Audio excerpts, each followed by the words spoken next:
So good morning everybody, I am Anchorhaven, and on my channel we look at all things mystical wellness, all things secret space program, covert military abductions, time travel, stargates, cloning, lots of weird and wonderful topics. I do have oracle cards with me whenever I'm on, so I am an Akashic oracle, and I love to work with oracle cards that hold different themes. And today we have the Yokai. So Japanese spirits, and it says here, wisdom and guidance from the spirits of Japan. So this is from Japanese folklore, monsters, ghosts and gods. So this is a really interesting deck that we're going to be working with this morning. And we will see if anybody joins me, if anybody would like one of these very interesting cards. They are all manner of varying degrees of gore. We're working with the Yokai, the Kami, this morning. Good morning. How are you? Let me know. I'm having trouble charging things, so we will see how things go. Good morning, everybody. I have not hardly slept at all. I really haven't. I did sleep for a little bit, but then there was the podcast on last night with Arkin Raw, so then I woke up and there's a message from Jason saying, oh, check this out, you know, and then so I went on that for a bit. And then I've hardly slept at all. So it is 6 a.m. here in the UK, in the northwest of England. The sky has like a pink streak across the sky this morning. So that's quite an interesting look. We've got some pink clouds there. It's really awesome. I got a new deck of cards, which is called the Yokai Oracle deck, which is a Japanese spirit deck. So we're going to be working with this a little bit today. It says here, step into the magic of the Yokai Oracle, a gateway into the vivid, mysterious world of Japanese folklore. This unique deck showcases 60 captivating yokai, supernatural beings known for their bold personalities and timeless wisdom. Together they help you connect with your intuition and walk your path and purpose. Each beautifully illustrated card offers guidance for self-discovery and empowerment, while the companion guidebook deepens your understanding of each spirit's story and message. So yeah, so working on my Japanese, working with the Yokai, and this is actually the first card I picked out of the deck as well for myself personally. So that was so super cool. So whenever I get a new deck of cards, so I take my time with it. I cleanse the deck, I fan them out, I hold them to my heart, I bless them. And with this one, it suggested blessing them with your breath. So I was blowing on the cards, holding them, and then setting a very clear intention that everybody receives a message that is 100% truth and neutrality, that they receive a message that is held in benevolence with no conflicting agendas, for the highest good of all concerned and harm to none. So it is. So that's the intention that I work with on all of my decks. And this one is a very funny deck. It really is. So it's got that light and dark of the spirit world in Japan, so they have a lot of interesting characters in their folklore. And then in the guidebook as well, it's got like a little Japanese phrase, then it goes more into that. So this is a really interesting deck. So yeah, so this is what we're going to be working with. Now, does anybody have a topic of discussion for this morning? How is everybody feeling? Let me know what's going on in your world right now. Have you read or watched anything good lately? I had yeah, the chat should be working. Yeah, I see the chat. You're the only person in the chat. Yeah. James. Welcome, James. So yeah, so if you are here, please pop a message in the chat while I wake up and get myself moving this morning. It's very, very early. I'm just going to put on some Florida water. So I'm having trouble charging my phone for some reason. I think my charging port is a bit faulty. You was watching the same, more of the Stargate series. Ooh, interesting. So John Whitberg on Facebook, he's put a post up last night saying that for $10 you can suggest a movie and he will review that movie for you. Flo YouTube official. Hi, good morning. How are you? Yeah, so go check out John Whitberg's channel on Facebook. So I sent $20 and said, could you actually, instead of doing a movie, could you please watch my TV shows? Because I'm not going to say which ones they are, but obviously the ones that got my characters in. So I just need to pick an episode, and he's going to review the episodes for me and the general theme of those TV shows that he says he's watched, but I know he hasn't. Because I make references to number 7 all the time. He's got no idea what I'm talking about. So John Whitberg and I have a language of eye rolls. God, scoffing. So he's quite funny. Yeah, so he is, he's trying to raise donations at the moment for his situation. He's trying to get out of an abusive situation. So he's putting up a few different services and stuff. So, okay, Jasmina, welcome. I am in the northwest of England. I'm in the Liverpool City region. I'm in the United Kingdom. Let me know where in the world you are. And then you are welcome to stay. So this channel is for over 18s only, because some of the topics we talk about are a little bit darker. And this morning I'm working with the Yokai deck, which is a Japanese spirits, the Kami. So, which some of the image was a little bit gory. So yeah, so let me know where you are if you would like to join us. Oh, you're in Poland. That's amazing. We've never had anybody from Poland at all. Do we know anyone from Poland, James? I don't think so. I do not think so. You are very welcome. So it's 6:05 a.m. here in the UK. Is it 7 a.m. in Poland, or have you got a different time zone? Or is it 8 a.m. over there? So, but you are very welcome. The sky is blue here in England, and on this channel we talk about things that are mystical wellness, so a little bit weird and wonderful. We talk about starseeds, time travel, cloning, mystical programs and things like that. Oh, you're just an hour ahead of me. That's awesome. So it is Thursday. Pretty sure it's Thursday today. And here comes Jerry. Hey, Jerry, thanks for joining us. And yeah, I did see your message about that other podcast with the guy that believes he wrote The Matrix. So thanks for checking that out for me. I just wondered if there was any of your concepts that were included in his concepts, that's all. Because he's trying to claim that he wrote something like a long time ago, 1993 or whatever. So James, US, Minnesota, 1:06 a.m. Oh, that's good, because I thought I was running really late today, because I had trouble getting out of bed, and I'm having trouble charging things. So I'm trying to charge my phone off a power bank, which is charging off my laptop. What the bomber? What? Oh, MK. Yeah, I'm not sure how long you're staying around. Please check my channel. We talk about all things mystical wellness, weird and wonderful. We've got a general theme, and our general theme is the podcast we've been watching lately. So let me know if anybody watched the Typical Skeptic podcast last night with Arkeem Ra from Disclosure Known. Did anybody watch that podcast? How did you feel about that podcast? Did you have any comments that you would like to talk about? So I went on to his channel first, and then I realised after a while, where's my wrench? And I thought, oh, I'm on the wrong channel. And why do you keep saying not? Oh, not mine. Okay. Yeah, so it's not a movie that you've contributed to. Or it's not a concept that he's talking about that you've contributed to. Yeah. James is on it today, just getting everybody out. So loads of people lurking in the chat. Welcome, welcome. Over 18s only, please. We are talking about podcasting this morning. Talking about general messages, themes, and energies that are in the community right now. What's going on in the world? The disclosure community, and with the distortion waves that are hitting our community right now. Has anyone else noticed the distortion waves? Your reference to the Matrix 1987 was to the speed of thought, instantaneous mind links. Knowing speed of light is surpassed by aliens easily. That's interesting. Yeah. Yeah, I mean, he was talking about some really interesting things about the architect, like Borg communication. Hey, Cyrus, good morning. How are you?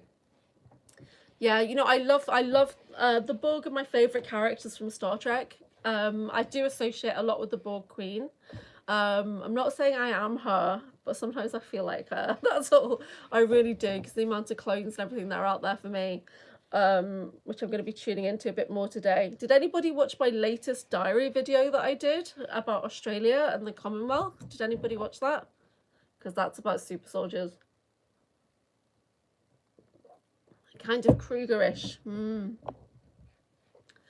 Yeah, the Borg for sure. They are. I still need to get more into Kruger, but there's something there that's like there's a big barrier stopping me looking into my Kruger. So far, I know that the cloning program I'm in, I know that's a Kruger cloning program, and I know that the Merge is a Kruger program, the Monarch Umbrella Refugee Group. You got sidetracked on the Aussie thing. Okay, I'm going to be looking into that in a deeper way because I'm going to be talking about it at BASIS 2026 International Conference, which I wasn't expecting to do. And Miles has watched it and he says, you're on the list at BASIS. And I was like, oh shit. I was trying not to do that. I was trying to, but it might only be like a 30-minute talk at BASIS, so it's fine. I was going to do a backup presentation anyway, so this is a good topic to get into, because there's not, even though there's other super soldiers talking, there's no other super soldiers that have been in such a varied on-planet program as I have, that are at that disclosure conference. Because I've literally got memories of being Canada, America, UK, India, Malaysia, Australia. These are all Commonwealth countries that I've been assigned to as a super soldier. So I'm going deeper into that. However, it's a little bit dangerous. So that's why I put that diary out there straight away yesterday. Because Miles is saying you need to get this out there right now. So when I make those diary videos and I'm talking about a new topic, it's because it is dangerous, that topic, and I want to document it as quickly as I possibly can, to let everybody know what I'm working on, for one, and to put a warning out there, basically say, hey, I'm already on this topic, so you better back off. Yeah, so we'll see how that goes. Okay, I've got a new deck and it's called the Yokai, which is Japanese spirits. It is a lovely deck. The inside is so beautiful, even though there's gory pictures. The messages are just really beautiful. And there's Japanese words in here, and it's just very, very beautiful. So this is from Japanese folklore. So this is the deck I'm working with today. I will be using the book a little bit. The writing is tiny in the book, and I might need to put my bigger glasses on. So if anybody would like a card that is from a yokai, a kami, Japanese spirit or monster or ghost, please let me know. The messages are very supportive in this deck. The yokai is a mixture of different beings within Japanese folklore, but they all tie into human emotion and supporting you on your spiritual journey. So like last night when I went to bed, I called on the Baku, which is like a chimera who eats up bad dreams. So, right, so how cool is that? So this is what I'm looking into. In the super soldier programs, there are Japanese versions of me, and off-world, off-planet, there's Japanese colonies and things like that. So I'm trying to trigger my Japanese.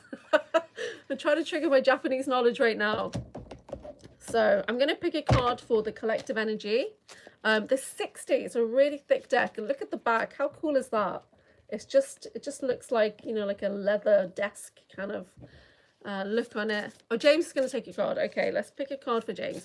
So tuning into the energies of James, please. Can we have a supportive message, a yokai that would like to come forward to give him guidance on his pathway?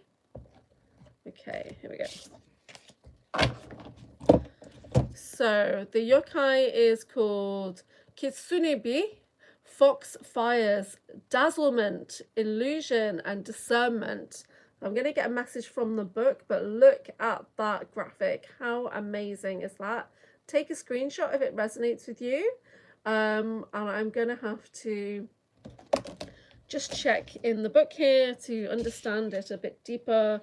So it begins with a K. Oh, I've just turned straight to the, oh no, it's a different one. Just turn straight to the page that was next to it. Foxfires. So there is a Japanese word, and it is janwaku, dazzlement or bewilderment. So in the dead of night, red, orange, and ghostly blue orbs flicker in a procession on a distant hillside, or perhaps they appear in a forest to lure unwitting travellers deeper into the unknown with their otherworldly glow. These are captivating kitsunebi, beware. The word janwaku meaning is dazzlement or bewilderment. Also carries nuances of mystery, confusion, and even danger. This card, it cautions you to avoid being mesmerized by appearances or chasing something that seems too good to be true. Just as Kitsunabi will trick travelers, some people, paths, and opportunities in your life may lead to disorientation and harm. If something especially enchanting charms you, please step back and take an objective look to avoid being led astray. So this is a time in your life, think about you're absolutely obsessed with right now, might be closer examination. Okay, this is Kitsunabi, Foxfires. Okay. Can you say anything for me? Dire Joke, hi, welcome. Let me know where in the world you are. So that is for James. I'm just going to go. I'm going to swap my glasses because these don't have enough power on them. I'll be back in a second.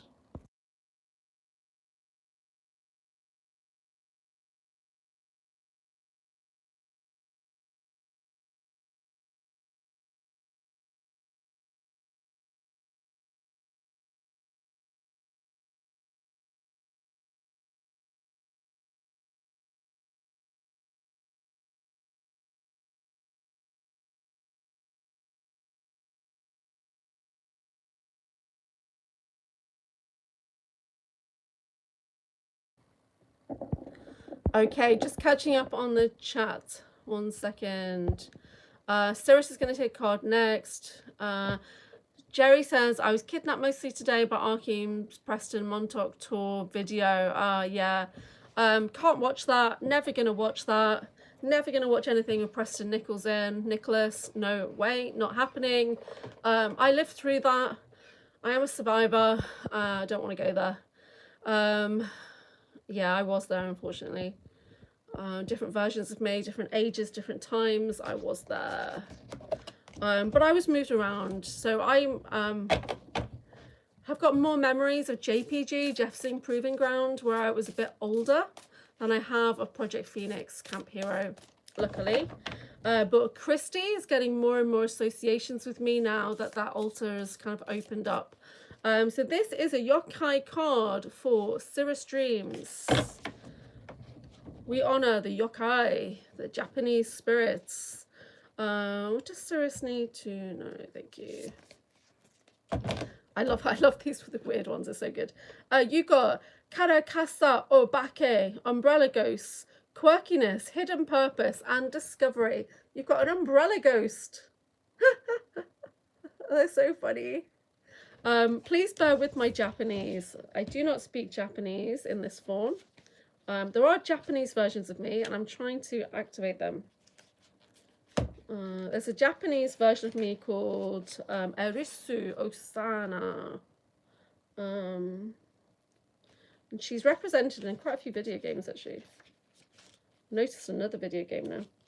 Okay, so the Umbrella Ghost, Quirkiness, Hidden Purpose, and Discovery. There is a phrase, and it is Muyo no yo, the use in uselessness. So it says a weathered, broken umbrella hops around ludicrously on one hairy leg, its single eye darting about, its tongue dangling. Meet the Karakasa Obake, a yokai that offers a jolt of surprise and a belly full of laughter to the unsuspecting. This dilapidated parasol may have been tossed out, but it still has purpose. So the Zen proverb, the use in uselessness, captures the wisdom of finding value where none seems to exist. So there is embrace imperfection and find a creative use for something that seems utterly useless. Where can you let go of preconceived notions and find value in the unconventional? So this is for Cirrus. So you've got a funny parasol there. I hope that was helpful in some way. So Daya, you didn't respond to where you are in the world, so I'm not going to pull a card for you until you do, because this is one of the ways we make sure that people are really here with us. So James says, I've become obsessed with recovering memories. Yeah, I was so bad last year on that. They were psycho PDF files. That's true. But what did bring me comfort yesterday with Ark talking was that he was mentioning Stuart. And I can't say that guy's name without saying that he was Evil, and Arkin was the same. So that brought me great comfort, because since I heard that guy's voice in the last month or so, and I went into a full-blown panic attack with my body shaking, and I had to phone a friend. Right, so I had two really, even now my chest is hurting when I think of it. I had two images come forward that were very ritual, and it was that guy's voice. And then so I made myself sit through 15 minutes of his Bases interview with Miles Johnston, and it was worth it. It was worth sitting through those 15 minutes in panic and terror and body shaking off his voice, because he mentioned his grandfather or great-grandfather coming to the UK from Russia, and that was the missing link of the MK Ultra and Super Soldier programs starting in the United Kingdom. And where did they start? Oh, by me, of course, in Liverpool, at the Dom here in Liverpool. So I thought, okay, well, it was worth it, because I found that missing link. I found out how they started in the 1920s. My dad was born in 1929, so it's highly likely that my granddad knew that person. Do you know what I mean? And that's how my dad got into the programs. You want to find out more about what went on when you were at Montauk? Okay, you're a brave man. You are very brave. Focusing on time missions. It was a time mission program. So all the gore that you hear, that it was all just testing to get you to the point of activating your psionics. So people seem to get stuck on the torture and forget that it was a time travel program. You've got your Beatles connection, the love of Liverpool. Yeah, I will go into town soon, and I will do some walking tours. But not yet. I need a good day. I need a good day to get me out the house. And because I've got no reason to leave the house right now. Although I want to go and buy some green beans today. But I'd have to get a train into the city centre, so I'm just 3 stops away. 2 stops. No. Yeah, 2 stops away from that Beatles area down by the waterfront, by James Street Station. 2 train stations away from there, so I'm actually quite close. So yeah, so that was an interesting video. But when art comes on, it's always a lot of ranting, isn't it? There's always a lot of like emotion and charged. And I asked a question about what does he do to control his alters. So this is quite important, because he's always working with like 7 alters at the same time, like they're just randomly coming forward in and out. And he was talking about no alcohol, no drugs, just basically meditation and being healthy and focused. And you're sitting there thinking, okay, but is that working for you? Really? Because there are moments when I notice an alter slipping out, a personality that comes out that I remember thinking, oh, that was a bit too aggressive. Yeah, or that was a bit too childlike. Do you know what I mean? Oh, thank you, John Water, for spreading the great word. Have you heard the word? Jesus loves you. Ah, that's a really nice message. Thank you for joining us and sharing that. James is like, bye. The Wizard Wickus is on it today. Yeah, our messages here are a little bit alternative, so you're welcome to stay around if you don't mind us talking about SRA and space programs and things like that. Don't know how to take that card. I'll look into it. I'm half Japanese. Oh, do you speak Japanese? You probably speak it better than me. No.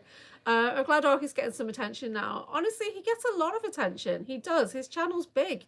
He's got 38,000 followers on Instagram.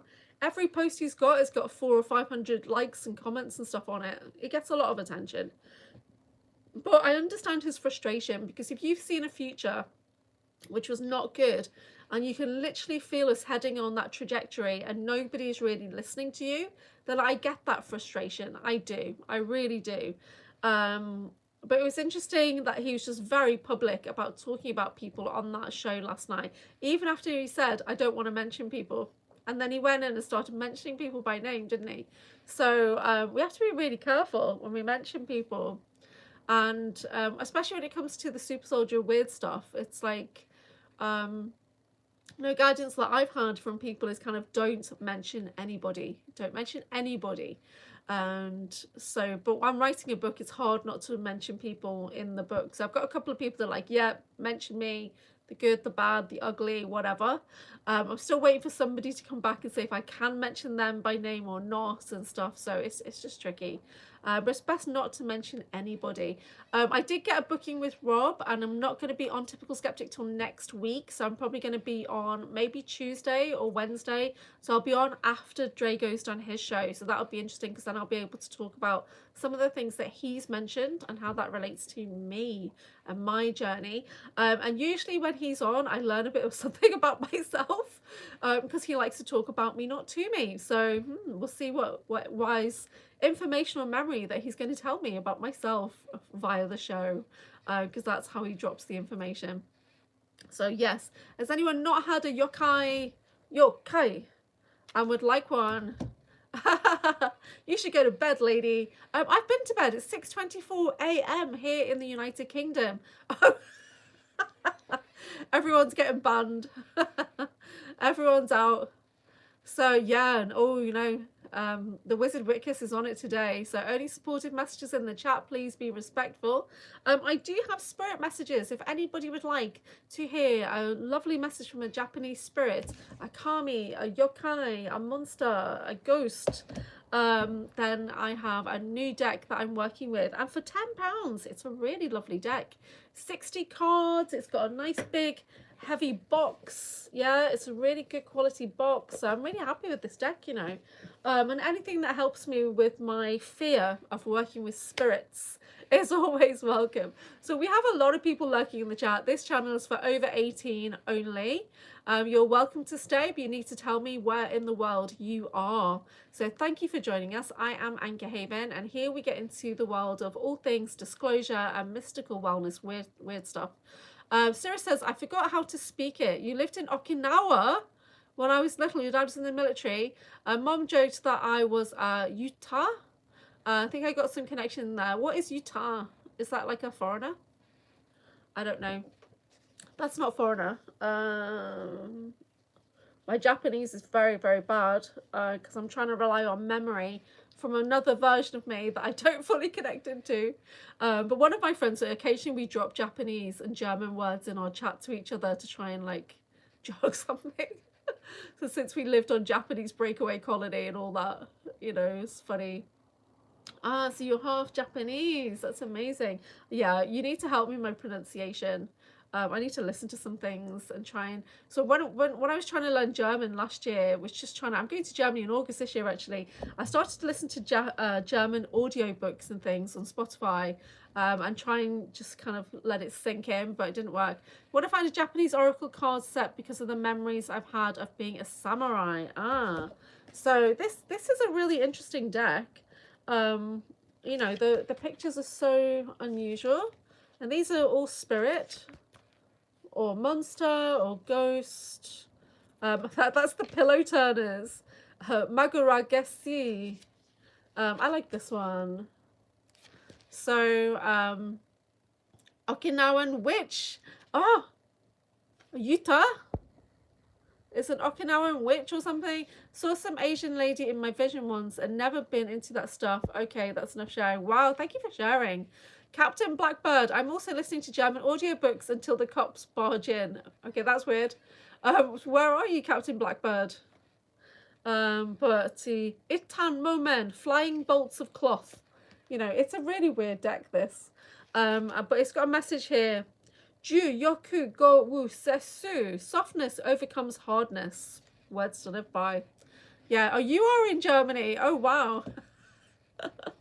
Yeah, so we do get into the German stuff a little bit because we're into the secret space program narrative. So there's versions of us that you're from Dusseldorf, that kind of were in that Japanese and German breakaway colony off plant. So that's the point of view that we take on a lot of things with the secret space program. There's a lot of German and off-world German influence in that. I've opened up my laptop and there's a castle and I'm thinking, is that a German castle? Oh, Will, good morning. How are you? I'm working with a great deck today, which is the Japanese Yokai, the spirits, the monsters, the ghosts, the wisdom of the Japanese Yokai. It's very supportive, actually. Charlene, welcome. How are you? Let me know where in the world you are if you'd like to stay around with us. If you would like a yokai card, a bit of guidance from the Japanese spirit, a bit of Zen wisdom, please let me know. This is a brand new deck. I only got it a few hours ago. You're a huge Miyazaki fan. I don't know what that is, but let's see. Okay, so this is for Will. What do they need to know? What can they be supported with right now, please? Got one. This is interesting. Nupepo, fleshy blob monster. It says hidden worth, self-acceptance, and accepting others. So I'm just going to quote a little bit from the book because this is a brand new deck. But you've got the Nupepo, fleshy blob monster. Okay, so the book is really lovely. And it says here, there's a Japanese phrase, some wisdom. Mitame yori nakami. Inner self over outward appearance, okay? So lumbering through the temple grounds at night, the Nupepo appears as a really smelly blob of flesh. Beneath its grotesque exterior lies a gentle, harmless creature. Legend has it. Oh, it's because it's split. It says legend, but it's split into leg end. So legend has it. That's bad editing. That a piece of its flesh, if you look beyond its repulsive appearance, will give you eternal life. To say Mitami Yuri Nakami reminds you to recognize the beauty that lies within you. Don't be fooled by looks. Instead, focus on the inner qualities of integrity, kindness, wisdom, and strong character. In a world saturated with carefully curated images, it's easy to fixate on superficiality in how you perceive both others and yourself. This card urges you to see beyond the filter, both literal and metaphorical. The inner self counts most. So, reflection. Where are you focusing too much on appearances and not your smelly, fleshy blob monster that has the key to eternal life? So, that is the Nupepo. Fleshy blob monster spirit is coming to help you. Stay in your truth and integrity. How cool is that? So I'm actually scared of spirits and monsters and things like that. And I heard the Cali Valley thing come out, that I really did. I was saying to a friend, what kind of American accent do you think I'm going to get? And he's like, yeah, there's like Cali from the Valley. So that got held. Because you said damn, I think. Damn fleshy blob monster. But it holds the key to eternal life. So are you meant to like eat it? Right? You know, look beyond, if you can look beyond the smell of the fleshy blob monster and eat some of its smelly blobby flesh, then you will be immortal. I don't think there's that many people that have become immortal off that, do you? Okay, has anyone not had a card that would like a card? Or I'll just pull a general card for humanity and see what the yokai would like us to know. Miyazaki is a Japanese anime director who made Princess Mononoke, which is about ancient Japanese forest spirits. Oh, that sounds really cool. Are you familiar with the show and the game Sakura Wars? Sakura Wars. I have a character. I also have a character which is basically the same character in Final Fantasy VII. There is still the version of me that is Aerith. That is based on Ra. Interesting. So that was a big distraction that came in last year for no good reason. But it's linked into the off-world, you know, Arasaka Corporation and all that. Okay, I'm going to pick a card for humanity. Which yokai would like to come and help us in humanity right now? What message will support humanity? There's a couple of messages, actually. Can I have a clarity message, please, to support humanity? As I turn into a little Japanese lady. I am very Asian. I can't help it. I just am. Okay, so Okurinu, sending off wolves. Protection, guidance, and safe passage. This is the card that I picked yesterday when I asked if a certain person's coming to the UK, and I got the safe passage card. So, Okurinu. Okay, I'm going to read a little bit about this card. So this is a message for humanity overall. safe passage is definitely something we need. Protection and guidance. So sending off the wolves. And there is a Japanese phrase which is Mamorigami, guardian deity. So in the remote mountains of Japan, the Okurinu watches from a distance, then follows you. While some stories talk of their danger, if you are chosen, these noble beasts will become silent guardians, protecting you from all the other dangerous things that lurk in the night. Mamorigami are benevolent spirits or deities that protect people, families, and communities. Okay, even specific places from harm. A source of comfort and hope, they will always bestow blessings, give support, and help connect you to the spiritual world. This card is a reminder that you are never truly alone. Even in the darkest times, unseen forces guide and protect you.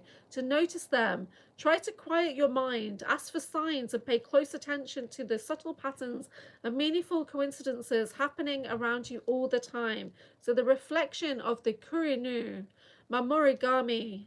What subtle messages have you noticed in your life recently that could indicate someone is watching out for you? Well, for me, yesterday, I was working on my book on a particular topic. I open up YouTube and there is a whistleblower with the message I needed right there on my feed.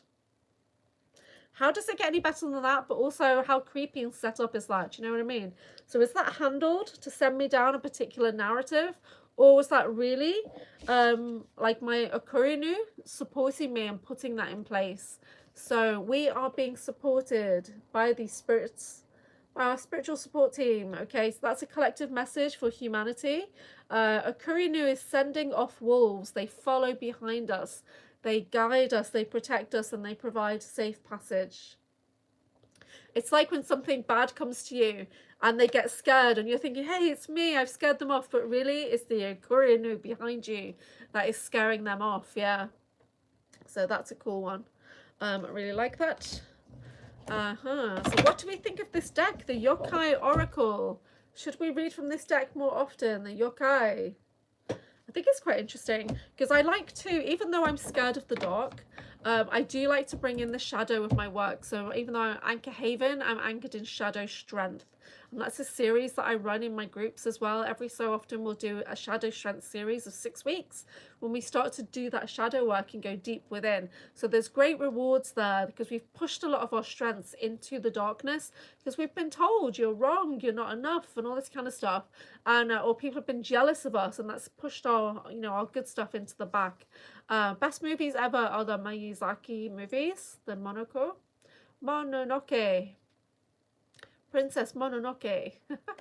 So welcome. Has anyone got a topic of discussion this morning? It's 6:36 a.m. The sky is, two contrails. Two contrails have appeared in the sky, and there's 2 more planes. There's 2 planes heading out doing the contrails right now. Imagine having that job. I bet they get paid a ton of money. Otherwise, why would you do it, right? You've got to be thinking just about protecting your family, haven't you? When you do something like that, that's poisoning the whole planet. So even the birds don't know where to fly or how to fly anymore. Do you know what I mean? So let me know what's going on with you guys. How is everybody feeling and where in the world are you? So it says there's 9 people watching, so please pop a message in the chat if you are watching and lurking in the background. You are very welcome to have a card. You do not have to pay for the card. It is completely free. However, donations are always welcome at my paypal.me/Anchorhaven. Yeah. So interesting. It's Thursday today. I teach Violet Flame Reiki Mastery on a Thursday. It's part of a 12-week course that I run. So we're on week 3 now, I think, which is really good. We work with the goddess Guan Yin. And her Violet Flame Reiki, which works with 40 sacred symbols. So today we'll be working with 3 or 4 sacred symbols. And occasionally you see me work with those symbols just for regular readings as well. This is such a lovely morning ritual for me. Oh, that's really nice. Thank you for saying that. You know, it's dead hard to get up, but once I'm up, then I start talking, I'm okay. yeah, it's just making sure that my son goes to school and things like that. But he's 16 now, so he doesn't require breakfast anymore. He's decided no more breakfast, and so my morning routine has changed again. And I don't have a job that I have to leave the house for right now. I'm just full time on my spiritual business, so I am available for consultations, deprogramming, releasing implants, tags, and seals from the body, the J seals, the Draco seals, feminine, masculine, sacral seals and stuff like that. Or just general mini readings. I can also do like remote readings and remote Reiki and stuff like. So, but at the moment, I'm writing a book. So, I decided yesterday to split it into 5 parts within the book because it's already like 20 chapters and a ton of sub chapters, and I thought I need to try and ground it into reality, so into my world. Somebody said to me, world building, that's the tip, is world building. But my world is so weird, right? So my world is super weird. The book is initially about the first 25 years. So I'm spanning 25 years in every volume when I write the book, because things that I know now, I didn't know then, but it's about then. Do you know what I mean? So it's like I'm taking the mind I have now and looking at things from when I was 8 years old, 15 years old, 20 years old, whatever. I'm making those associations and reflections. So it's very, very tricky to write this book. I'm not expecting anyone to read the book. I just want to put it out there. Do you know what I mean? When I have something out there, yeah, it doesn't bother me if people read it or not, because it might not make sense for a reader. So, but I just need to document it and get it out there. But I'm also doing book reviews for people. So I have on books that I find helpful. So I've done 2 or 3 book reviews. So I've done 3 videos based on 2 on Christy Campbell's books. So if you haven't seen those book review videos, please do go and watch them and let me know what you think. My voice is activating, so just me talking about some of these topics is activating. I did have one person that said they got really activated off something I'd said about the Electra Mission Complete book, I think. So that starts your own journey of remembering. It should help anchor in the memories when you put your own book out. Yeah, I think so. I think it will. My whole series is an anchor series. So, but it's funny because I'm still not sure what to call the overall series. I did get a friend give me a title, which he just kind of threw at me because he thought it was cool. And it put me into this big reflection of, is that really who I am? Is that really how he sees me? And then I realized that really is who I am. That's so weird. But then when I Googled the title, somebody had already released a book with that title. So I knew, okay, so that's not going to be the series title. That's just going to be a sub-chapter title, and that's okay. I'm happy with that. I would give certain friends a pre-reading privately for 20 friends or so for feedback to throw ideas in. I am looking for somebody to edit my book, somebody who's going to be able to just kind of help me with the formatting and stuff like that. Initially, it was going to be Selena, but I was writing a different book when I sent a chapter to her, and I don't think she's available now. So are you writing on a computer or paper? I'm writing on my computer because when I write on paper, I lose it a lot. But when I opened up my ChatGPT from last year, there's already things that I've done quite a deep reflection into. So last year I put some topics of my memories into my ChatGPT, and I'd asked questions, and me and my ChatGPT have started breaking down these concepts, and it's still my words that I'm pulling out and putting into the book. But it's really interesting to see the train of thought that I was having 6 months ago or 8 months ago or whatever. So that's so cool. I can go back and see that. Diary thieves. Oh, yes, my self-defeating altars. So it's like I've got, at the moment, I've got 2 books out. But I've got another 4 books that look like this one. I just don't know where they are. They've just disappeared. So yeah, so I can make notes, but I will never refer to the notes. So I have to do it on my laptop and my phone notes. So that's what I'm doing. But at the same time, I'm also trying to make a presentation, which I will take with me to the Basis International Disclosure Conference in June, to do a small talk there about my debrief process and what I'm working on and how it ties into the bigger picture on planet. Writing with a pen and paper activates a different part of your brain. Okay. Yeah.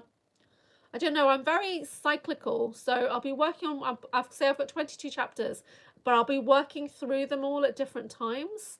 As different things come in, and then I remember, oh, don't forget this one or whatever. I did move a couple of experiences into volume 2 already, because volume 1 is, I'm trying to not make it more than 300 book pages. But at the moment I'm already on 50 A4 pages, so that's a lot. It's like more than 20,000 words right now. So I'm hyper focused on writing this right now, trying to get down as much as I can before my mind gets redirected, and it'll get redirected. So I tried to write 3 different books last year. I did do keep a backup. Well, I started to print out things, and then I've got different hard drives and stuff like that. So, but I'm worried that it's going to get confused. You put little magic charms on your fancy pens. Oh, that's nice. Yeah, that's nice. So I do have a pen and paper, but I can't guarantee that I will look at the notes or that I will know where the notebook is. So I did send 1 or 2 chapters to a friend to read. And I've got an evening group of ladies' evening groups on Mondays, Wednesdays, Saturdays. So I've read a couple of things out. But one person said to me, it needs more emotion. It's not very emotional. And I'm like, that version of me doesn't have emotion. So some of it is reading a bit like an audit of like, this is what happened. And, you know, other of it goes deeper. So, yeah, so it's tricky. But I've got stuck on Australia right now. So, yeah, figuring that out. And how that links into the overall massive super soldier program that I'm in on Planet, which I don't believe anybody else is talking about, other than one person in Australia who's made those similar associations. But I don't believe that she was in as many programs as I was, and her experiences are very much based in the traumatic side of things. Oh, you finished it? I've not finished it. I've not finished it. Oh, did you get any activations off it? The Luka Novak book? Luka Novak. You're so visual, I'd crave Christy to illustrate it. Oh, that's interesting. Yeah, that's interesting.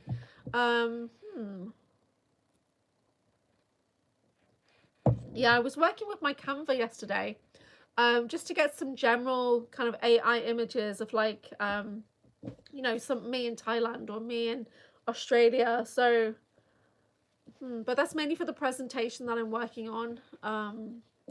Because when I do presentation, I like it to just be, it's just a couple of bullet points and then a nice big picture, so that I know what to, like I've got a guide and then I just talk. So a lot of familiar feelings to it. Yeah. So now that I'm talking about Christy's books, she's getting more memories come forward of me and her together, right? Which we didn't think was a thing before. She didn't have any memories of me initially. I did do a couple of deep dive videos with her talking about my memories, and she could kind of see what I was saying, but we never associated ourselves together until she opened up my mind and Kit Kat came forward.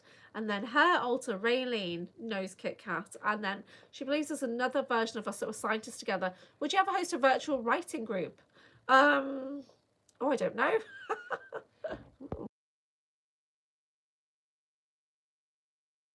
What would that look like, a virtual writing group? I do host 3 evening groups a week, but we generally do meditation and we just support each other, and we talk about different themes. So last night the topic was meant to be starseed families and memories and bleed throughs and stuff like that, but we ended up just talking about past lives because people were most comfortable with that idea. So a virtual writing group, how does that go? How does that work? This is my first time ever trying to write a book and making a progress that I have. You know, I know a few authors, I know a few published authors, and everybody works in their own way. I know a published author that works off their phone. They literally just work off their phone, and that's how they publish a whole series of books. Something definitely weird down under. Spoke to a couple of people that live there with weird experiences, yes, but there's also a very closed off feeling to Australia as well. You know, so I did a video with Chloe Ariel, who is a TI, a targeted individual from Australia, and she gets a lot of gang stalking, you know, weird stuff happening. And then when I watched that video, because I did the diary video after I watched some of the video with Fiona Barnett, was it, from Australia? The whistleblower on the Imagination podcast from a couple of days ago. And, you know, she just wasn't heard. She got a lot of targeting for a long time. You just share your work with a small group of trusted folks who are also trying to work on their goals. So meeting up means we are more motivated during the week. Oh, I get that. That's a good idea. Yeah, it's a good idea. I don't know, I might suggest it, but because some of my stuff is really sensitive as well, and I'm trying to discuss it without getting too graphic, you know, so I don't want it to be like gore kind of stuff, so I'm trying not to do that because I don't want to think about that, I don't want to read that, so I'm just hinting at things occasionally.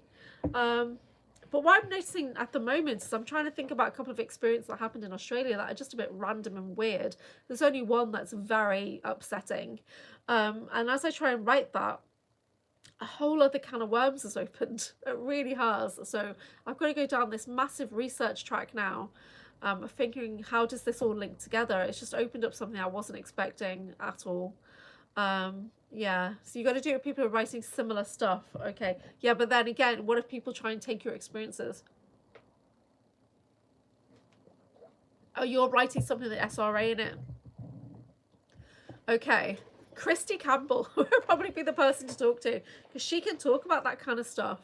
I am not good at talking about that kind of stuff. Like when I talk about Stuart Swerdlow and the memory that's come forward, that is like knives are involved. Yeah, so that's hard, that's raw. Margaret Walker, hello there. Any chance you could either pull a card or give your opinion on climate change? I'll pull a card for you, dear. We're working with the Yokai, Japanese spirits today. So this is a mixture of monsters, spirits, and ghosts that all have folklore in Japan, but they're all kind of grounded in energy and emotion that is supportive. So this is for Margaret Walker. You're very welcome. Climate change in the UK. All I see outside is contrails. That's all I see is manipulated weather patterns over here. So nothing good is happening here in the UK. I actually try and disassociate as much as I can. This is for Margaret Walker.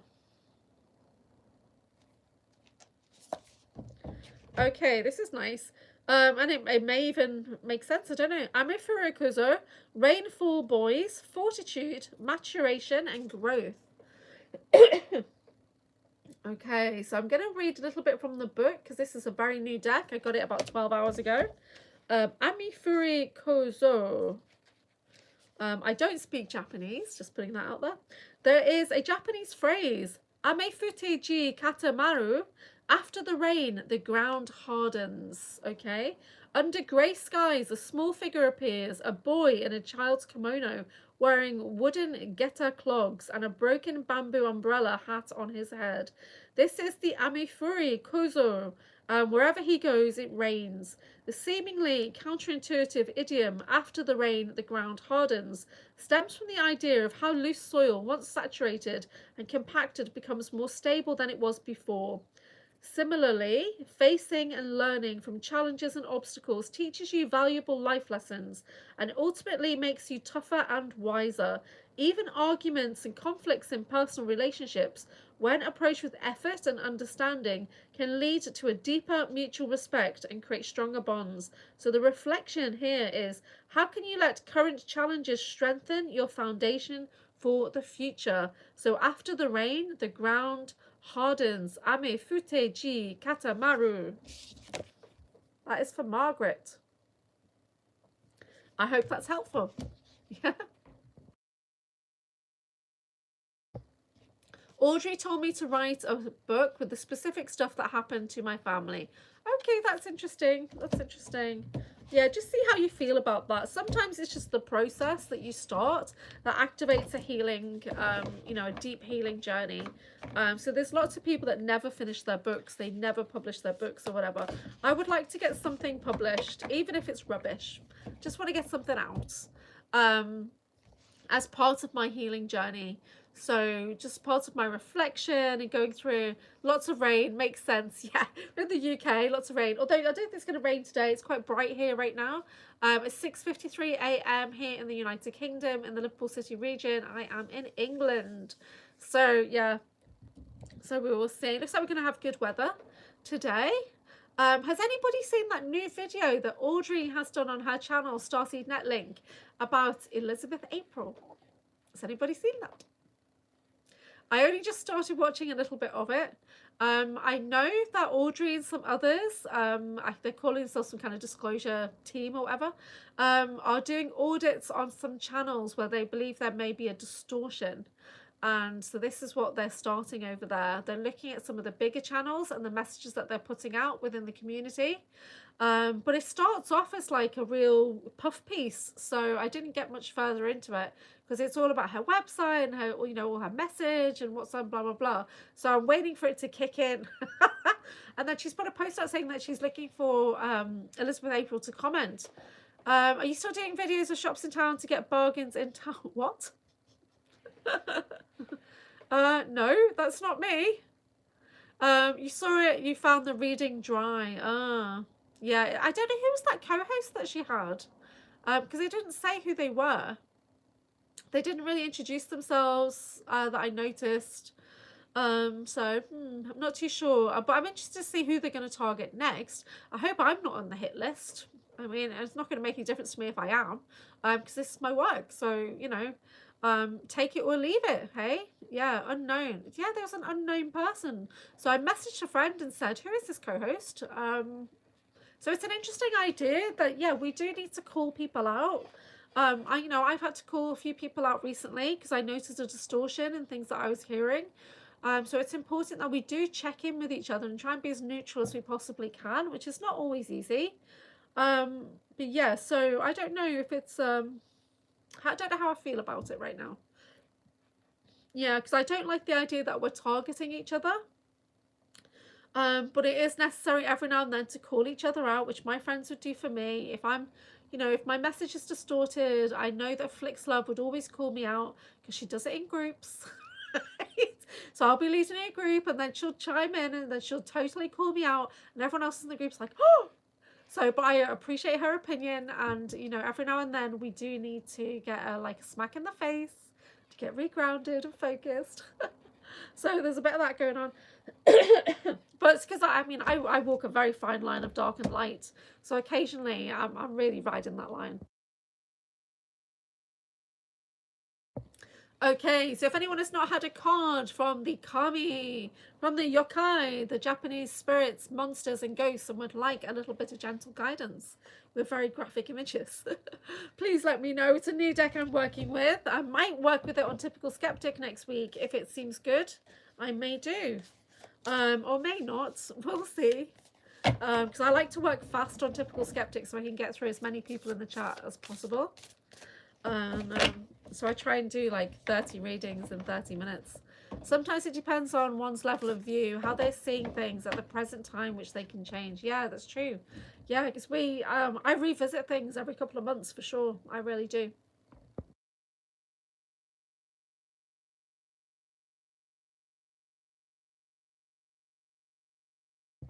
Nothing is what it seems at all.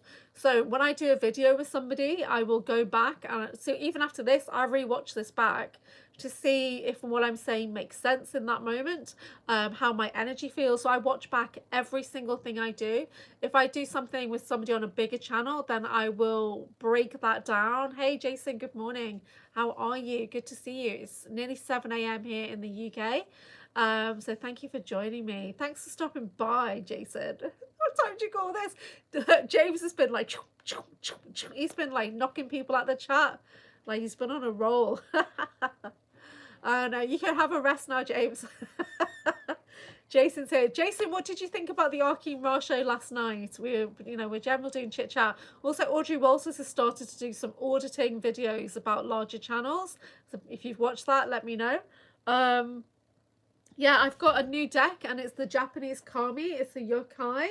So it's a little bit darker. So there's monsters, there is ghosts, there's spirits, but the message is generally good. But some of it is really graphic, and I'll show you. I'll just try and find something that's a bit weird. I'm only getting the good stuff come out today for some reason. Here we go. There's some weirder images in here. And this is the Juboku, blood drinking tree, cycle, retribution and healing, and the message, Chi de Chi Wu Ara, washing blood with blood. Please Nobody comment on my Japanese pronunciation. It's so bad. Washing blood with blood. In the quiet aftermath of battle, a lone tree towers among the fallen, its twisted roots nourished by the blood of the dead. This is the Juboko. Over time, it transforms into a vampiric entity, luring unsuspecting passerbys to feed on their vitality. Ooh. But the reflection on that is, how might forgiveness or understanding restore balance in your life and make space for healing? So yeah, so the message looks gory, but it's actually very nice and balanced. Seek understanding and peace. True strength comes not from revenge or one-upmanship, but from breaking the cycle of conflict. Yeah. So all these podcasters, we shouldn't be trying to one-up each other. We shouldn't really be doing reviews on each other publicly. We should be more compassionate, I think. I'm trying to do a hug. Compassionate. I don't know. Let me know what you think. Jason, have you got a topic of discussion? Is this something that you've been watching? Is there something on your mind? John Whitberg has put something on his Facebook, which is $10. And you can suggest a movie and he will review the movie. And it has to be disclosure or sci-fi related. It has to be some kind of programming related. And he'll do a full series as well for $50. So he's trying to raise money for his situation. So I did send $20 for two episodes from 2 different series to be reviewed that relate to me and my energies. Hey Brooke, good morning. How are you? We're working with the yokai, the Japanese kami and spirits and ghosts and blobs. What was that blob called? It was like a blob of flesh. A smelly blob of flesh spirits that came forward before. But the messages are good. So if you would like a card, please let me know. I've got a beautiful new deck. It has got 60 different spirits or ghosts or monsters that are supportive from Japanese folklore. And it's got Japanese phrases in there to give us a bit of Zen wisdom. So if you'd like a card, let me know. It's 7 a.m. here in the UK. I have hardly slept. Jason, when I saw your message and I was like, and then I even went into the wrong video first, and then I realized I don't have a wrench in here. What's going on? So then I found the right stream in the end, but I couldn't hardly see. Kept phasing in and out. I'm not sleeping very well at the moment. I'm sleeping best in the middle of the day again. But I did call on the Baku, which is the chimera that eats your bad dreams. Breathe, Brooke, breathe. Would like a card. Okay, this is for Brooke. Please can we have the most appropriate spirit, monster, ghost, kami to help? Thank you. Jorogumo, harlot spiders. I've been waiting for this one to come out. Fate, entanglement, and release. I'm going to read from the book because I do not know this deck. I've only just got it. So let's see what our sacred messages from the spirit realm. The book is really good as well. So there is a phrase. It is en musubi to engire, binding fates and cutting ties. Ooh. Deep, no, it's fine, Jason. Deep in the forest, a magnificent waterfall cascades into a crystal clear pool. There lives the Jorogumo, a beguiling half woman, half spider yokai, who is both alluring and dangerous. She shoots gluey webs to entrap trespassers who fall under her spell. Imagine her web as the intricate ties of fate. Some connections bind you with love and purpose, others entangling you in unhealthy patterns. This card speaks to the dual nature of relationships and attachments. En musubi celebrates the bonds of fate, bringing people, opportunities, or paths together with divine intervention. Yet not all connections serve you forever.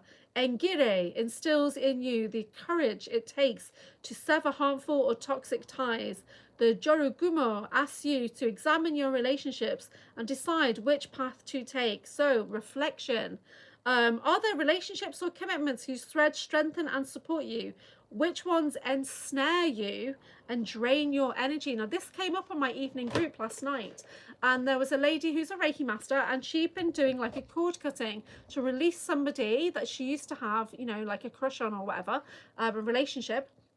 But then she found that within so many hours, that person literally pulled up in a car outside where she was sitting in a cafe.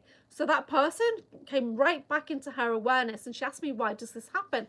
So when we're entangled with people in this web of fate, and people may or may not knowingly be draining your energy. So it could be you've not seen that person for 6 months, but they still have a cord of energy tied into your heart, or if they're a sexual partner, it's tied into your sacral chakra as well, and they could be gently feeding off your energy. So when you do a cord cutting and you release ties to that person, they suddenly feel that shift because they no longer have access to the food that they have been eating for so long, basically, to the life force that they've been draining from you. So in most situations, I generally warn people when I do any kind of cord cutting ritual, that person will notice. It could be that they will notice there's a change. They may reach out. And if that happens, it's an opportunity for you to put in that strong boundary. So when I'm doing cord release, I generally visualize that person, that energy line, and I send a big flux of love and compassion down that line, as if to say, here's your final meal, take it. And then I gently, lovingly release that cord, working with the violet flame, lifting and unhooking, because everything's hooked in, so you've got to be very careful not to just slice off things, because it can cause damage to you. and then I work on rebuilding a very strong border, a strong boundary, so even if they realize they're not going to be able to come back into your awareness, so that they stay that far away. So this is quite interesting. So the Jorogumo harlot spider talks about entanglement and the web, just like grandmother spider woman from the native stories. When we think of spiders, we're thinking about how we're entangled with others and what impact they are having on our lives. So Jason says, I'm half shark, half alligator, half man. That's really funny. Brooke says, I live with my mom and there's a tangly mess and you cut cords a lot, but you're living together. So you're never going to be fully untangled when you're living together. But you can assert your boundaries. Yeah, you can put your boundaries in place. So always sending loving compassion and healing to that other person. And then you strengthening your boundaries and vocalizing your boundaries. So yeah, you're in the same space. It's going to be tricky. What I would generally do personally is I would send healing to the space that you are in. So you start to transform the space around you. Yeah, so that becomes, and it's a tiny place. Yeah, and you love her, of course. So because I used to work with somebody and I could feel that their energy was really awful and they were not well, but they didn't want any healing. So as a Reiki master and an empath, when you're so close to people who need healing and they won't accept it, then all you can do is Reiki the place, the environment, create a healing chamber.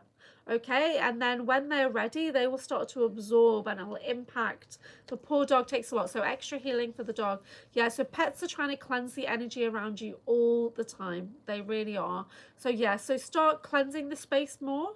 Opening the doors and windows. You don't have to be saging all the time. I don't sage very often. I use sound waves, so you can play positive, uplifting music perhaps. Or like I do, I work with the chimes. I work with tuning forks. So you could just think about, how can I cleanse this space to make the space more welcoming, more calming, more healing, and then their energies will naturally start to shift and change in response to the space that you're in. Yeah, so creating a healing chamber is the best way that I would go about that right now. Poor dog. Yeah, when their dog goes out for walks, the dog will be doing its shifting energy anyway, so don't worry about the dog. Yep. Okay. So that was a very interesting card. That was really good. Has anyone got a topic of discussion? Any movies, TV shows, anything that they've been watching, anything that they've been researching lately? I've just done a new diary video about my train of thought, which is that I am in a global super soldier program, not just one faction. I'm in a global program that links into the Commonwealth. So I've done a video about that recently. Sarah says, nice card. Message makes me think of fiber optics transferring energies. Yeah.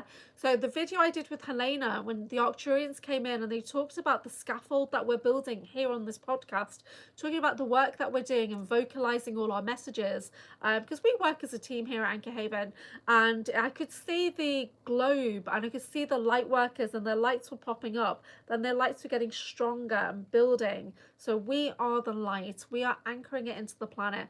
What can you say about Ireland and Lemuria? Wow. So that's interesting. I don't have many memories of Lemuria. I just have one memory, and I was a water being. So I remember being the water. So Lemuria was a very expansive space of time. So imagine that this is all Lemuria, this is Atlantis. Right there, there's an overlap of Atlantis. But Lemuria was a very, very, very, very, very, very, very long, expansive period of time. And the Lemurians were higher dimensional beings that were etheric, and they chose to incarnate in physical form so they could experience what that was like. But they had the option, they had the advanced abilities to be whatever form they wanted, basically. So if they wanted to be the water element, they could be. If they wanted to do whatever, they could. There is a book that I will be reviewing soon. Let me just go and get that book 1 second, because it's directly related.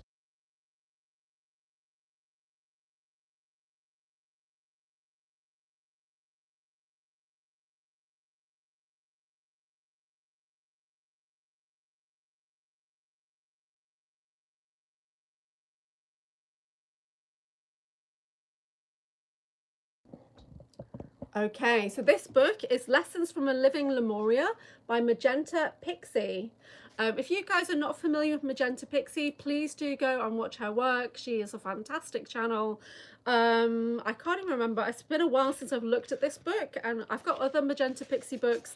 I don't have the full collection because I lent one to a friend that I don't really talk to anymore, so that's a shame. It says, what is karma? Are there ways we can balance this and become karma free? Is there a particular nutritional plan we should follow for ascension? Do we increase our karmic balance by eating certain foods? How can we utilize sex magic to work with karma and move through ascension?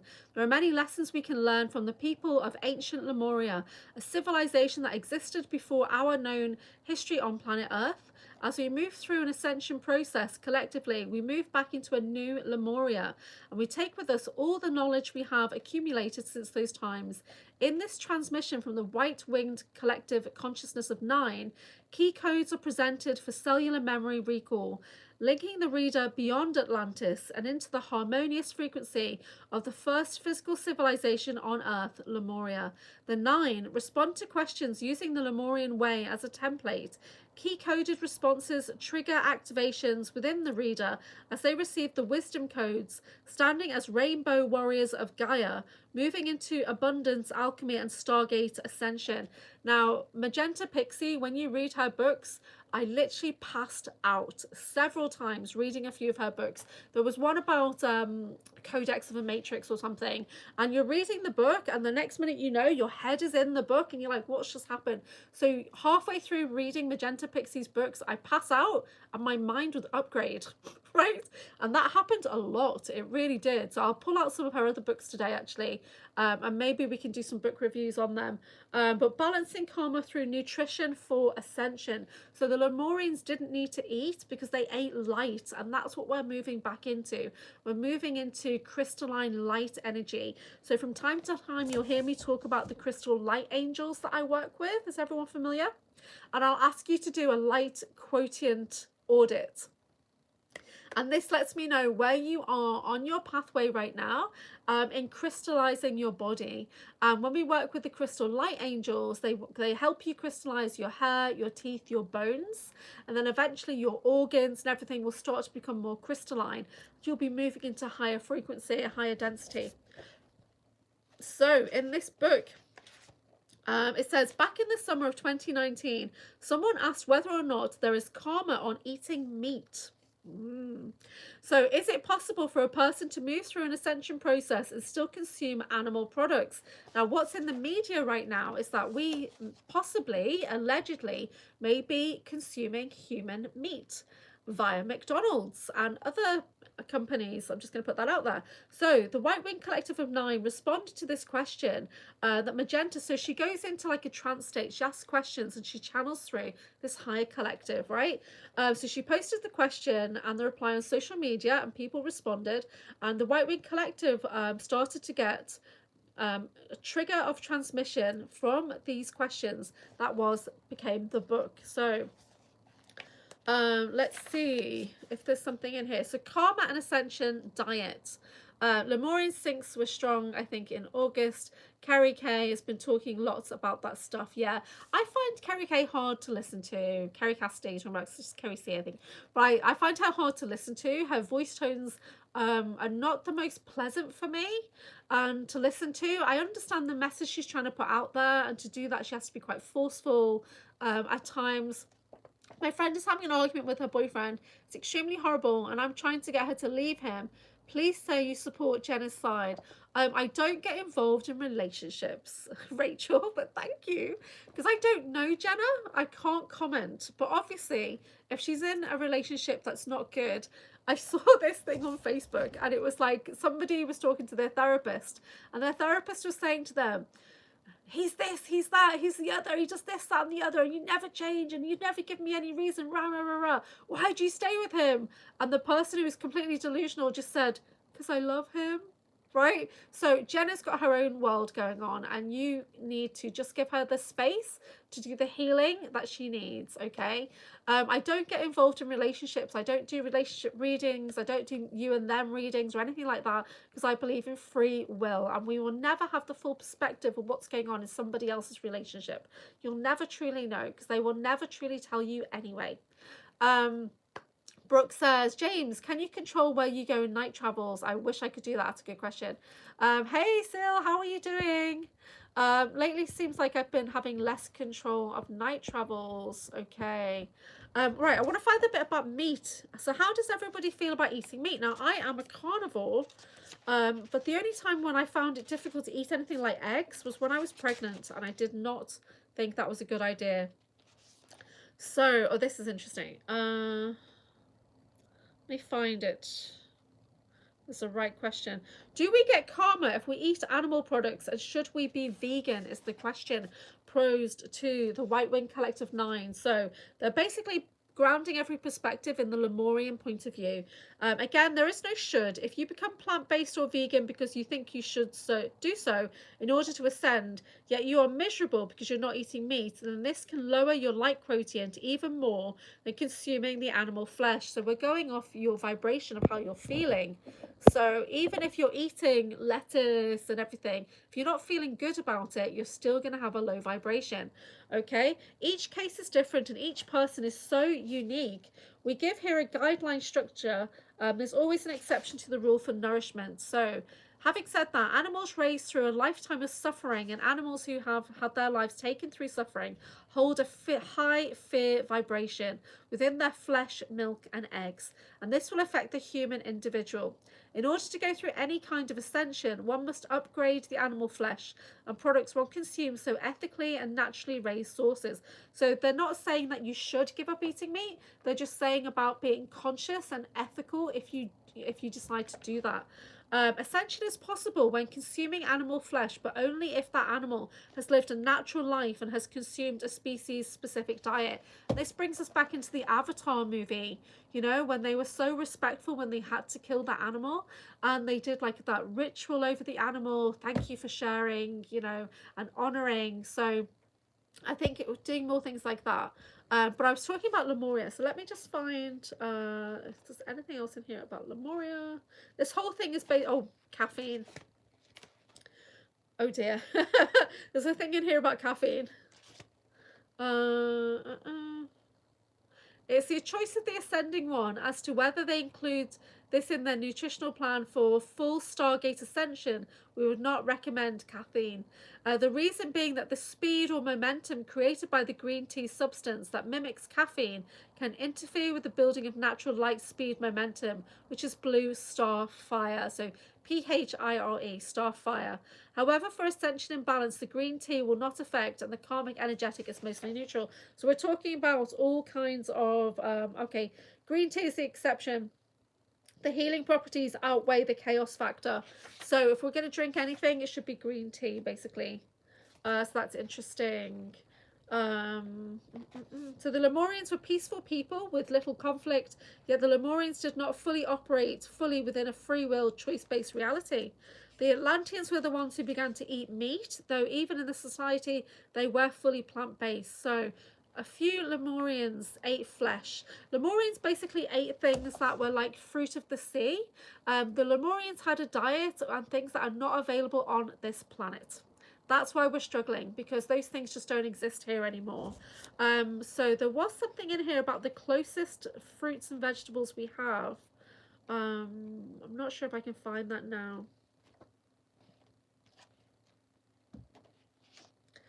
So it's similar to coconut, I think. Yeah, so there's fruits and vegetables similar to coconut, which is what the Lemurians lived on. Sea vegetables.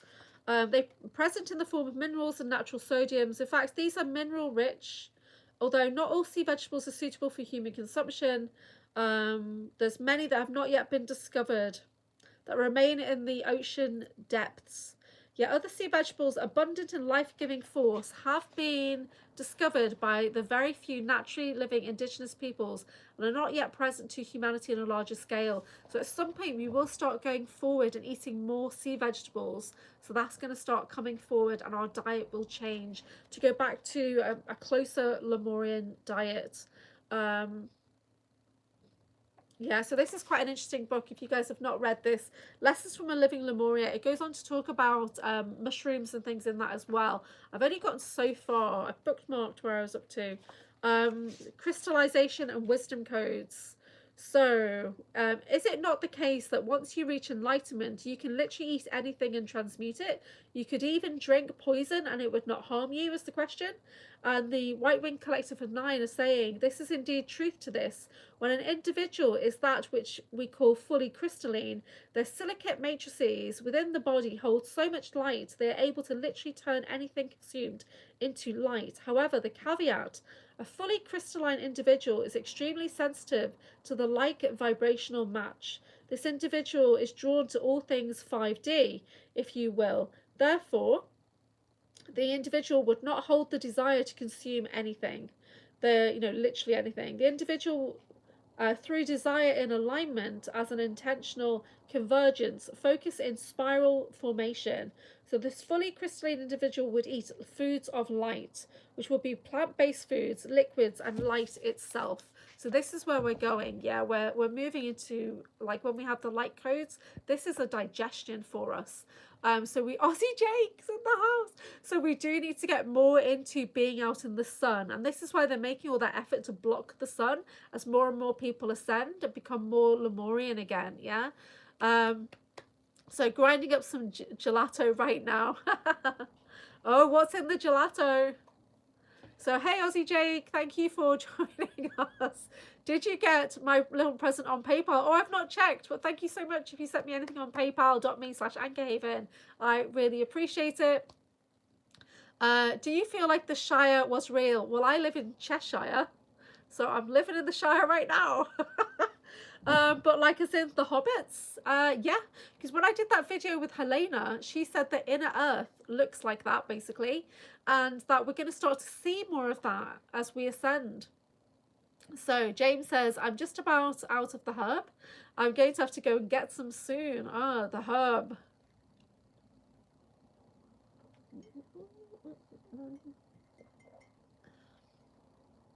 Oh, thank you for supporting. I appreciate any and all donations. If anyone wants to book in with me for one-to-ones, there's a coupon code, which is Substack, to save 30% on my my private services right now. But I do things on my website, which are distance as well, and I record my voice. It's a tragedy what they sell in Texas. Oh, the herb is going to get me run through. So yeah, so this was in response to the question about Lemuria and Atlantis. I do have a couple of memories of Atlantis. I was a priestess of the Violet Flame in Atlantis, and I also was a boy working in the Temple of the Crystal Skulls with Joshua Shapiro. So they're the memories I have. However, Ivan Teller has said to me that I held many lives on Atlantis. Some of them were SSP lives where we went back in time to do things. And other ones I was just like a general villager, just living my life in Atlantis, you know. But a lot of people forget that the fall of Atlantis was a fall in vibration, that we basically all are Atlantean. Yeah, we are. So got some really good bud at the moment, smashed. Oh, Aussie Jake, you're so funny. Amen, indeed. Yes, yes. It's funny when we get the religious people coming on. So there's 12 people watching. Please pop a message in the chat and let me know where in the world you are. It's 7:23 a.m. here in the UK. I did start a little bit late, so I will be going for a little bit longer. I've got the Yokai deck, Japanese kami, spirits and monsters. Yeah, and gods. So if you would like some general guidance, which is actually quite uplifting, let me know. Can we see where everyone is checking it out? Yeah, so pop it in the chat what location you are, what time it is where you are, please. We did have somebody from Poland earlier. If you're still here, let me know.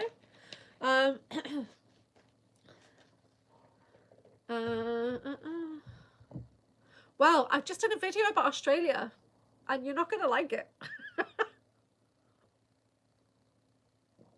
Oh, Willard. Willard, you're in Texas. That's interesting. So we're working with the Yokai deck, which is Japanese kami, monsters and spirits, and ghosts. And so it's a little bit more graphic, but the messages are very helpful. Kimberly Bamford, good morning. Good morning. Brooke is in Allen, Texas. Yeah. So Willard, this is for you. So it's just a general one card reading because they're quite detailed when I go into the book. I got this deck yesterday, so I'm in the process of bonding. And Jason's in the Midwest. So I'm just going to go for the first one that's right there. Okay, this is an interesting one, Willard. Take what resonates, leave the rest. These are general entertainment purposes only.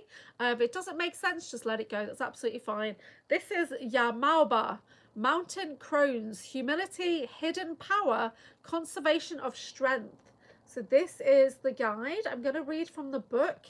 My Japanese is not good, so I'm trying to remember my Japanese. Yamoba. Sorry. Mountain crone. Okay, there is a phrase, and it is Noi aru taka wa sume wo kakusu. The skilled hawk hides its talons. So deep in the mountains, the mysterious Yamaba resides. She might appear as a disheveled old crone with wind-tangled hair, or as a kindly grandmother in a tattered kimono, but be aware, her humble invitation to visit her hut conceals her cannibalistic tendencies. The phrase Nu aru taka wa sume wu kakusu teaches that truly capable people don't flaunt their abilities, like the hawk that hides its talons until the hunt, or the Yamaba, whose power is masked by humility. There is strength in restraint. Now, I've tried to share that message with you many times before, Willard. You don't need to share everything. Make your moves in silence, right? There is strength in restraint. Conserving energy, avoiding unnecessary attention, and maintaining flexibility in timing allow you to choose when and how to act. Remember too, someone else could be hiding their own talons, so the reflection for all. How can you practice humility while conserving your strength for the right moment? Where might you be underestimating others? So we don't need to show all of our cards at once. We make our moves in silence. We hold things back so we can get a true lay of the land. So this is the Yamaba, the mountain crone message. Yeah, of humility, hidden power, and conservation of strength. Okay, that is for Willard. I hope that makes sense. So Kimberly, did you want a card? Yep, I see it. Okay. There's lots of weird stuff happening in Allen, Texas. Okay, so this is for Kimberly Bamford. What does she need to know? Thank you. Oh, we've not had this one before, but this is the one that I called in for myself last night. So how have you been sleeping, Kimberly? Let us know in the chat. The Baku, Dream Eaters, healing, comfort, and peace.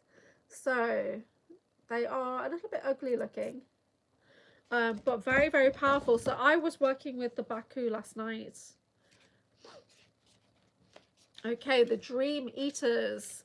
So Kokoro no Yasuragi. Peace of mind, heart, and spirit. A restless sleeper plagued by bad dreams calls out for help. Moments later, a Baku slips in through the window. The purpose of this yokai chimera with an elephant's trunk, bird's body, and an ox's tail is to devour nightmares, leaving a calm serenity in its wake. Kokoro no Yasuragi is a beautiful phrase that expresses inner tranquility of mind, heart, and spirit. This card encourages healing and wishes you a state of profound peace that extends to all aspects of your being. There are many ways to initiate the healing process.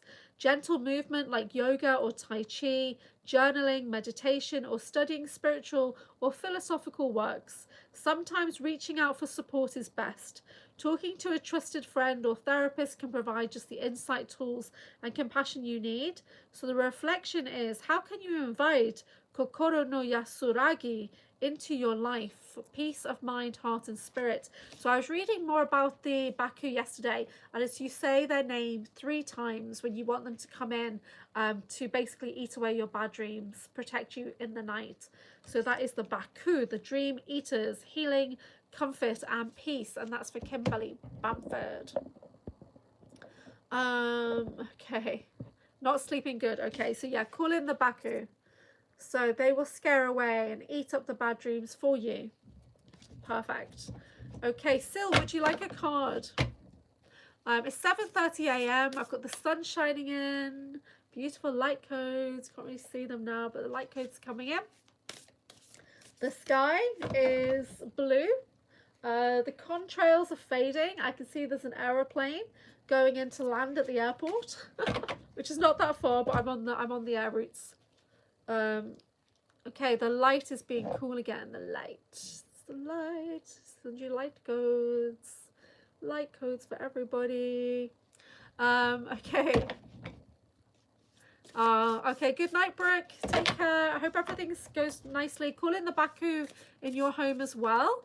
And then just do some cleansing on your property. Visualize a beautiful ball of the violet flame or golden ball of light and see it bouncing around your home, bringing color to every wall, every surface, floor, ceiling, and then see it bounce out of the front door and dissolve in the light, taking away any unwanted energy with it. So that is how I do home cleansers. When I get called into people's homes to do cleansers, I literally just fire up the violet flame within me, so that I radiate it out of my aura, and then as I'm walking around, that cleanse is going on, plus I'm doing other things like they expect me to be doing the sound and all that, but really it's my violet flame aura body that's cleansing the property as I walk around. So, okay, so if anybody hasn't had a card who would like one, please let me know. We're working with the Yokai, the Japanese folklore, the spiritual oracle deck with monsters, blobs of flesh, and the kami, the Japanese kami. So, yeah.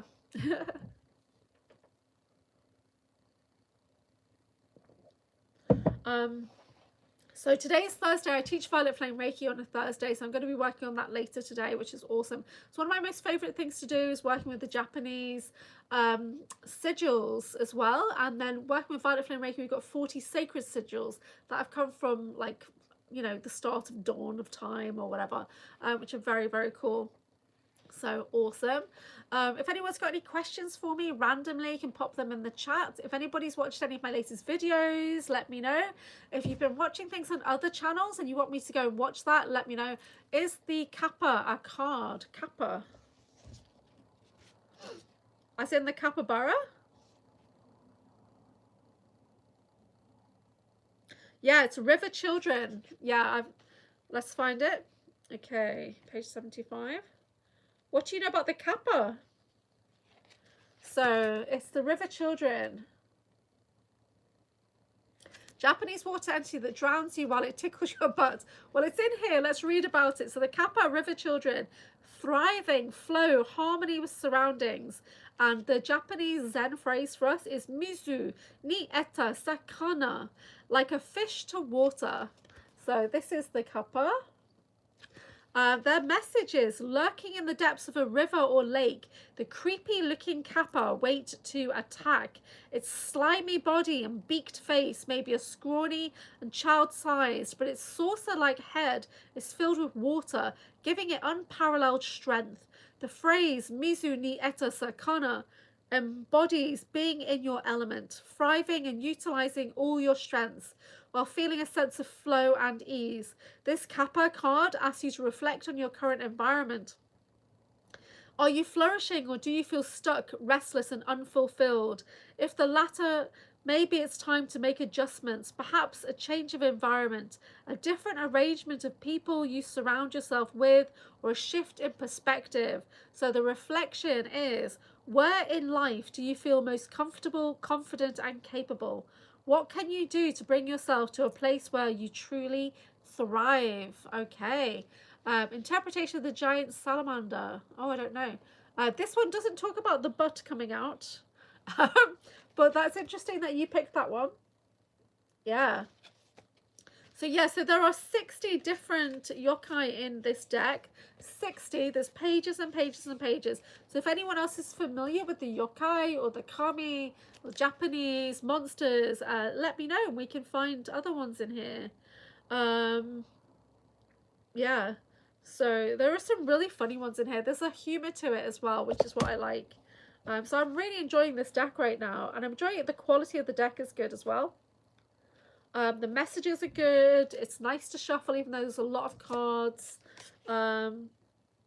So yep. Okay, 7:35. I'm going to sign off in a minute. We're going for 96 minutes. Thank you so much for joining me this early in the morning. Schedule a show one of these days. Yes, let's do it. Let's do it, James. We can do a live and talk about whatever you want. Absolutely anything at all. You don't have to have your camera on if you don't want to. That's fine. And we can explore and do whatever you like. I've literally got nobody today. I've got Soma Ara tomorrow. Saturday I've got a retreat on Saturday. Sunday I'm free, and then next week is wide open. So yeah, my calendar is open for podcasting guests.